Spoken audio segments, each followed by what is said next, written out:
There's so many different stories that are coming into my mind on that point because I'll go back to the Christian thing because the Bible tells us very clearly that men are supposed to love their wives the way that Jesus loved the church.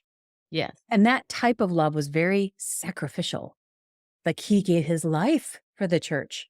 So that tells you the kind of love that men are supposed to have for their wives. Now, wives, you're supposed to submit to your husbands. And why does God tell us that? I think he tells us that because it's really hard for us strong-willed women to Yeah. submit. But if your husband is loving you sacrificially, Hmm. submitting to him is easy. So let's take it out of the marriage context for a moment. If you're working with someone in the office and they're being very kind and listening and respectful and really giving your ideas merit and putting you in a good light, you're going to want to work with them. You're going to want to submit to their ideas. So it's You very, like them. you like them. Right, right. The second thing I wanted to say is sometimes our aggravation or like the frustration that we feel has nothing to do with the person that we're Hmm. targeting. So many times it's, I had a bad day. I've already had 10 people pulling on my strings and I can't handle one more string pull today. Or our diets are bad. And so we're not healthy. We're not sleeping well. And so we're short on patience.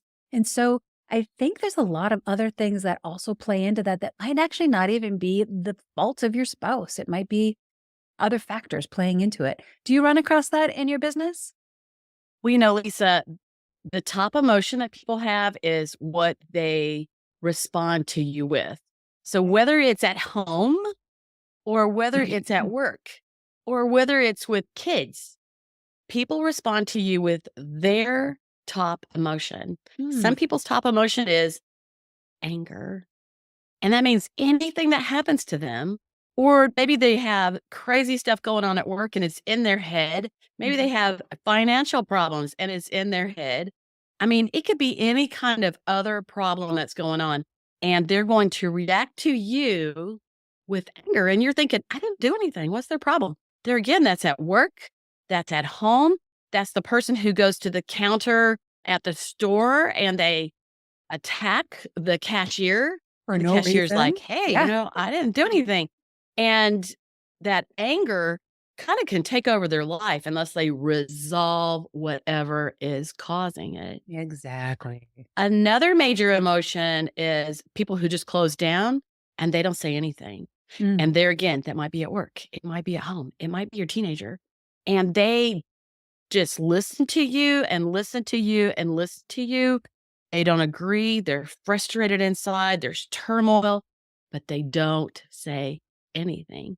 And Mm. so you don't even know there's a problem because they don't say anything about it. Mhm. So those top emotions, there are people who just take things with a grain of salt. That happens to be me. It might be you too. It's like I take things with a grain of salt. Now, somebody can hurt my feelings if they're really not nice, but I always try to stop and think, why are they acting like that? Is Mhm. there something else bothering them? Is there something else from their past? Is there something else that happened frustrating today? And first I'm going to think, did I do anything? Mhm. But then I'm gonna think, what else is causing this? And I think that's a gift. We all have a superpower. And I think that's a superpower because I can even be talking with my kids. Because, most of us, when it comes to our kids, our family, or our husband, we are one sided. But I am very open and I see both sides. Sometimes that can be annoying to people. And sometimes it's a gift, like you said, a superpower gift. Yeah. I try to do that as well. I really do because I had this situation once where I was at a store and the person behind the counter was really Hmm. rude. Just the person ringing me up at the cash register, really rude. And I just looked at her and I said, "It seems like you're having a really bad day, and I'm really sorry for whatever else is going on in your day to day. And I hope it gets better." And that's all I said. I knew I didn't do anything. All I literally did was walk up and bring my item to pay for it, but she was so grumpy and so frustrated with life.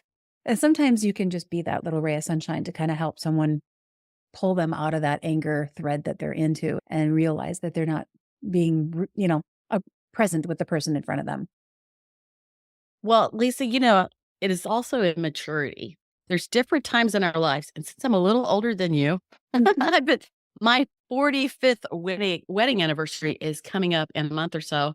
So, Wow. I've been married a long time. And so I've dealt with a lot of different things. But back in the day, whenever I taught ballet, I was a dance teacher for 20 years. I taught ballet. I remember we had an extra dance coming up for one of the groups.